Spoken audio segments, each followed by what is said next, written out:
ബൗദ്ധികമായൊരു സത്യസന്ധത അല്ലെങ്കിൽ ഒരു പബ്ലിക് ഇൻ്റലക്ച്വൽ കാണിക്കേണ്ട ഒരു നേര്, ഒരാത്മാർത്ഥത, സ്വന്തം ചുറ്റുപാടിനോടുള്ള കാണുന്ന നീചത്വത്തോടുള്ള ഒരു നിലപാടെടുക്കൽ, ഇതൊക്കെ താങ്കൾ ചെയ്യുമ്പോൾ താങ്കൾക്ക് ഫ്രണ്ട്സ് ഉണ്ടാവുന്നില്ല. പല മേഖലകളിലും ഒരുപാട് ആളുകൾ, പ്രത്യേകിച്ച് കാസ്റ്റിൻ്റെയും ക്ലാസിൻ്റെയും അഡ്വാൻറ്റേജിൽ നിന്ന് സംസാരിക്കുന്ന ആളുകൾ ഒറ്റപ്പെടുത്തുന്ന, കുറ്റപ്പെടുത്തുന്ന ഒരു മേഖലയിലേക്ക് കാണാറുണ്ട്. പക്ഷേ അതൊന്നും ഒട്ടും അലട്ടില്ലാത്ത രീതിയിൽ that you be your self എന്ന് തൻ്റെ അടുത്തോട് നിൽക്കുന്ന നിലപാടിനുള്ള ധൈര്യം, ആ ഒരു ഉറപ്പ് എവിടെ നിന്നാണ് കിട്ടുന്നത്? Where do you get that strength?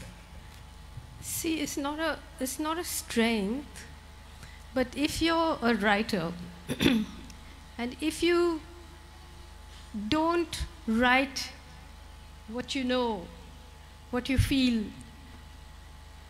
then you must stop being a writer. You know, so it's not a strength so much as the fact that I don't have a choice. Like, that is my, if I believe in anything, that's what I believe in, you know. So often, especially when I write non-fiction, something happens and I try to tell myself, just shut up, Roy, don't write. Don't say anything. Keep quiet. You're just going to get into trouble. Let somebody else do it, you know. And then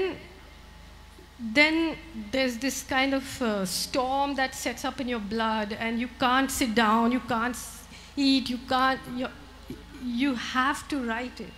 And it's almost like you know, it's a storm inside you. You can't not do it. It's actually that one doesn't have a choice. A lot of my non-fiction is a series of broken promises to myself. I say, don't write, don't write, don't write, and then I write, you know. So it's about keeping the writing self alive, you know. So if you start suppressing yourself, that writing self will die. I mean, today we are living, our session is called Things That Can and Cannot Be Said. Increasingly, there are more things that cannot be said that can be said today. But we have to remember that writers lived through Stalinism. Writers lived through the Stasi. You know, writers lived through the Crusade. People kept doing what they do. And so, if you can't say something straight, then you have to say something sideways, but you have to find ways of saying it.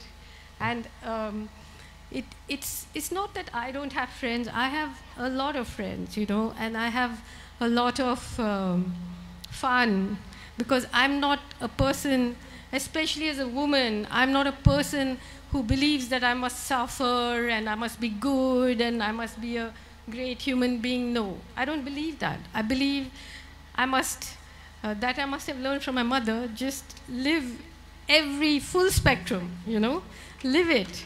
I'm not one for voluntary suffering and voluntary righteousness and voluntary piousness. I'm not interested.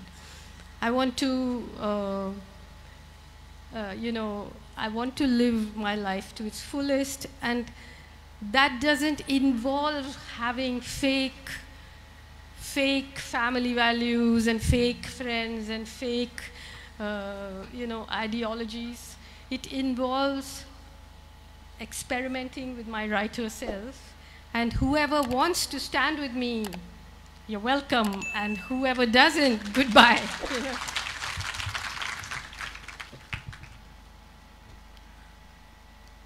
പല ജേർണലിസ്റ്റുകളും ചോദിച്ചിട്ടുള്ള ഒരു ചോദ്യം, എന്തുകൊണ്ട് കുറേ സമയത്തിൻ്റെ ഗ്യാപ്പിന് ശേഷം അടുത്ത book എഴുതുന്നു? അപ്പോൾ അരുന്ധതി കൊടുത്തിട്ടുള്ളൊരു ഉത്തരം, ഞാൻ ഈ നോവൽ പ്രൊഡ്യൂസ് ചെയ്യുന്ന ഒരു ഫാക്ടറി ഒന്നുമല്ല എന്നാണ്. കേരളത്തിൽ പലപ്പോഴും, അല്ലെങ്കിൽ പല സംസ്കാരത്തിലും എഴുത്തുകാർ നേരിടുന്ന ഒരു പ്രഷർ ഒരുപാട് എഴുതണം എന്നുള്ളതാണ്.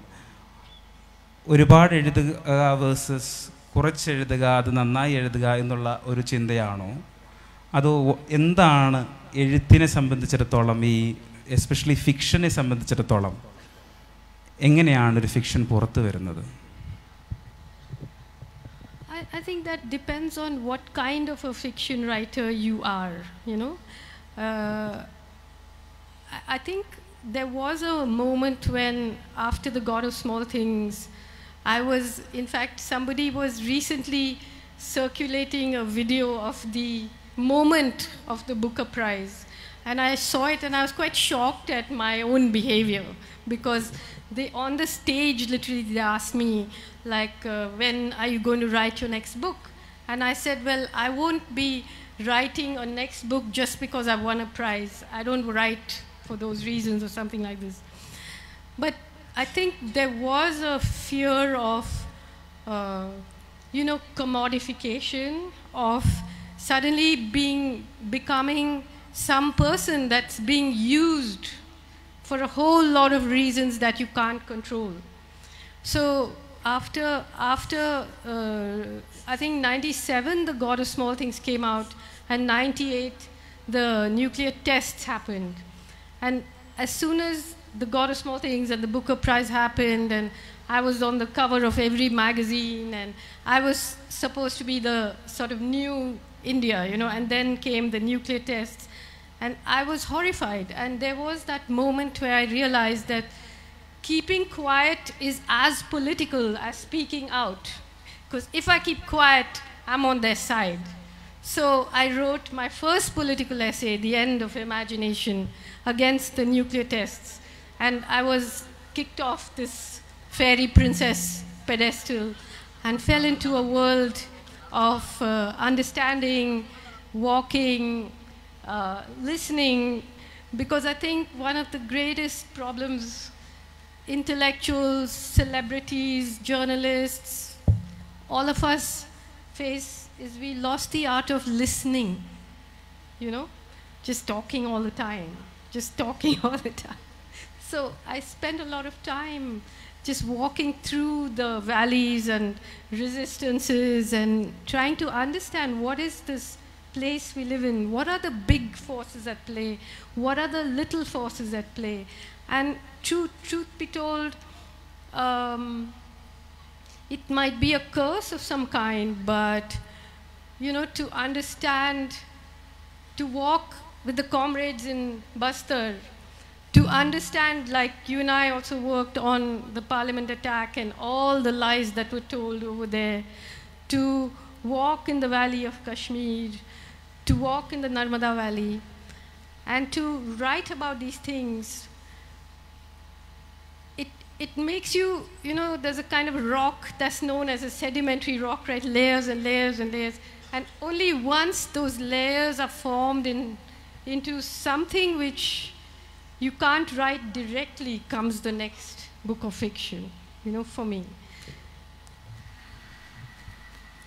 God of Small Thingsന്റെ ടൈറ്റിലിനെ അധികരിച്ച് പലപ്പോഴും മലയാളത്തിൽ ഞാൻ കണ്ടിട്ടുള്ള അരുന്ധതിയെക്കുറിച്ച് പറയുമ്പോഴുന്ന ഒരു ടൈറ്റിലാണ് ചെറിയ കാര്യങ്ങളുടെ തമ്പുരാട്ടി, മറ്റു പലതിൻ്റെയും തമ്പുരാട്ടി, ഇങ്ങനെയുള്ളൊരു ടൈറ്റിൽ ക്ലീഷേഡായി മാറിയിട്ടുള്ള ലേസിനെസ്.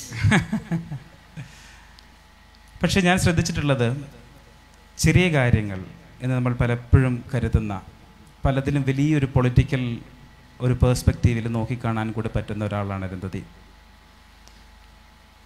കോട്ടയം എന്ന് പറയുന്ന ഒരു സ്ഥലത്തെക്കുറിച്ച്, ജില്ലയെക്കുറിച്ച് അരുന്ധതി വേറൊരു കോണ്ടെക്സ്റ്റിൽ, അരുന്ധതിയുടെ ബ്രദർ ആ സ്കൂൾ നടത്തുന്ന അതിൻ്റെ അധിപനാണ് അരുന്ധതിയുടെ അമ്മയ്ക്ക് ശേഷം. ആ സ്കൂളിൽ നിന്ന് പ്രൈം മിനിസ്റ്റർമാരും വലിയ വലിയ ആളുകളും ഉണ്ടാവണം എന്ന് ചേട്ടൻ പറഞ്ഞപ്പോൾ അരുന്ധതി പറഞ്ഞു, അതുണ്ടായിക്കൊള്ളട്ടെ, പക്ഷേ ഒപ്പം ചെറിയ ചെറിയ കാര്യങ്ങൾ ചെയ്യുന്നവരുടെ വലിയ സംഭാവനകളും ആ കോട്ടയം ജില്ലയ്ക്ക് കിട്ടിയിട്ടുണ്ട്. ഇന്ത്യയിലെ ആദ്യത്തെ സാക്ഷരത വരുന്നു, സമ്പൂർണ്ണ സാക്ഷരതാ ജില്ലയായി മാറിയിരുന്നു. ക്ലീൻലിനെസ്സിൻ്റെയും മറ്റ് പല കാര്യങ്ങളിലെയും, ഇൻകം ഡിസ്പാരിറ്റി, പല കാര്യങ്ങളിലും ആ ജില്ല മുൻപിൽ നിൽക്കുന്നു. അതേപോലെ വയനാട് പോലത്തെ ഒരു സ്ഥലം, വടക്കേന്ത്യയിൽ തന്നെ പല ചെറിയ ചെറിയ സ്ഥലങ്ങളോടും ഒരുപാട് അടുപ്പം മാനസികമായി തോന്നിയതുപോലെ എനിക്ക് തോന്നിയിട്ടുണ്ട്. ചേഞ്ച് എന്ന് പറയുന്നതൊരു തലസ്ഥാന നഗരിയിൽ നിന്ന് വരുന്നതാവണമെന്നില്ല, തലസ്ഥാന നഗരിയിലേക്ക് പോകുന്നതുമാവാം. അല്ലെങ്കിൽ ചേഞ്ച് നമ്മളിൽ തന്നെയാവാം, ചേഞ്ച് നമ്മളായിരിക്കുന്ന ഓരോ സാഹചര്യത്തിലും വരുത്താം. ഇതിനകത്ത് എന്തെങ്കിലും ഒരു പൊളിറ്റിക്കൽ ഫിലോസഫി അടങ്ങിയിട്ടുണ്ടോ ഈ ചിന്തയിൽ അല്ലെങ്കിൽ ഈ ഒരു പെർസ്പെക്റ്റീവിൽ? Well, it's not a political philosophy, but I think,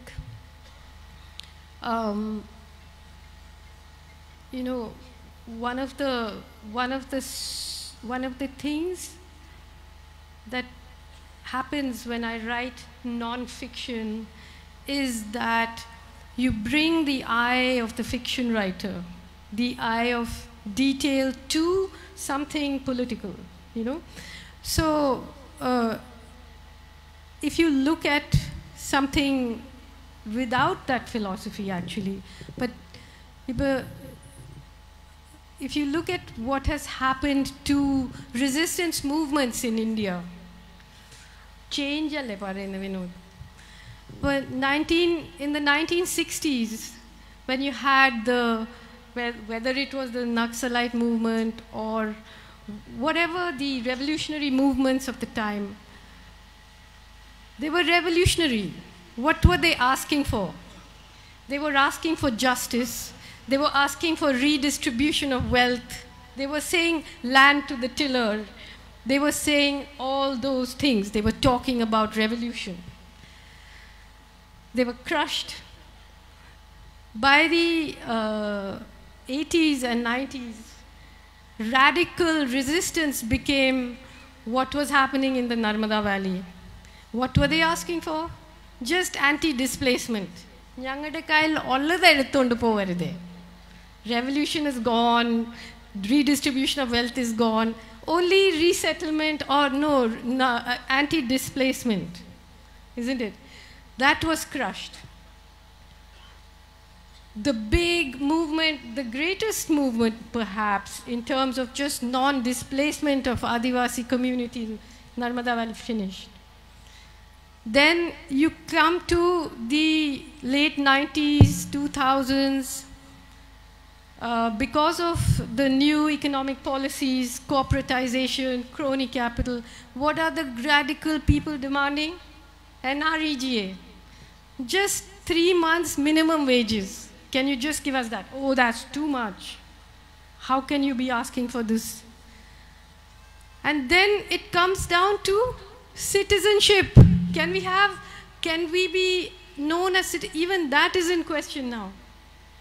So we are like a plane flying backwards and thinking that we are flying forward just in terms of the revolutionary imagination, you know. And everybody's imagination has been taken over by a system which controls us while we think it is setting us free, which is all of us being spied on and made into data points by our own cell phones. I mean, the first time I said things that can and cannot be said was when I went to Moscow and met Edward Snowden, and he, prophetically said that everything is now in this net, you know. So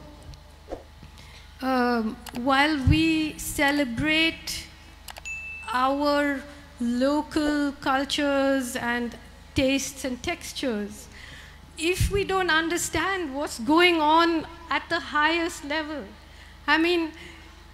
if we don't understand that, we are going to lose everything, you know. Because today, artificial intelligence can recreate the texture of that local culture. Brazilian rap star who's died, a rapper, all his music was fed into the computer. Now the computer creates radical Brazilian rap and is very, very popular, you know.